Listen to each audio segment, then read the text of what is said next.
Good evening. Welcome to the Rise channel. Now, following the videos that I've done on finance and creating financial wealth, I've had a couple of, a number of people that have been contacting me and saying it's difficult to invest and you need quite a big amount of capital to start. And I thought I should just maybe post this. I think the misconception there is in investing is a lot of people think that you need to your initial capital should be a lump sum.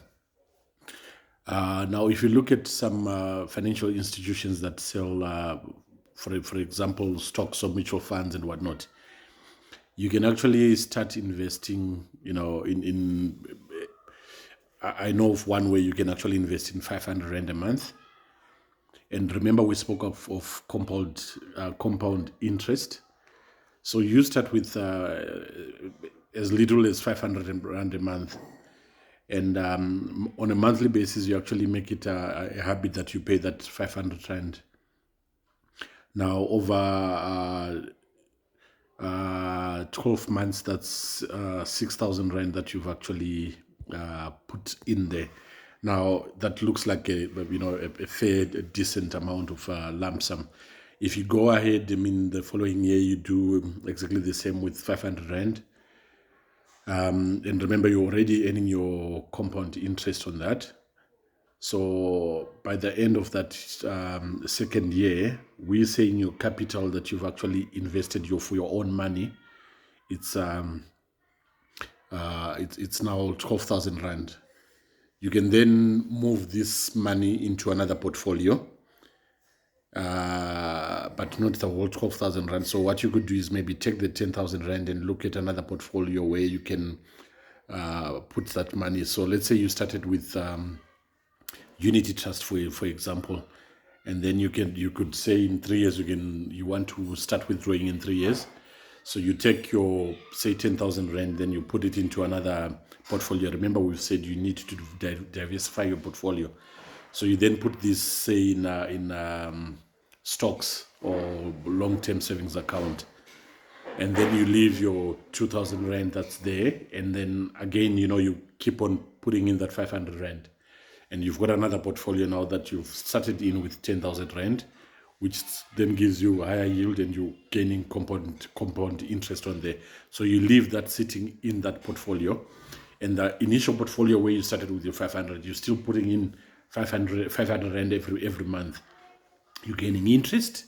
You're also growing your money, your capital in there, and your 10,000 is also gaining interest in another portfolio, and it's growing with compound interest. So you continue just doing this where, let's say after another 3 years, you take 10,000 rand again from that same portfolio, you put it into another portfolio. You've got 3 different portfolios now where you're investing it. So don't discourage yourself by looking at trying to invest in large sums. Some people are, no, but I don't have 1,000 rand, or I don't have 2,000 rand. I remember the South African government had some bonds at, a couple of years ago where they were selling bonds at 1,000 rand, and you could actually pay in that to get to 1,000. I think it was, you could pay in 200 every month until you get to 1,000, and start investing in that. So start small. And the more you see your money growing, the more motivated you become. It's not about getting rich now, like we've always said. Remember, with investing, your money grows over time. So don't want, returns now. And if you look at 500 rand a month and what you could actually use it on, you could actually just blow that 500 rand a month on useless things. So take that 500 rand and make it a habit that it comes out of your salary. Then eventually your life adjusts to not having that 500 rand, and always invest that 500 rand. Over 10 years, you've got 500 rand going out into investments. That way you can actually grow your wealth. You can grow your portfolios. You diversify it so that it's not too risky.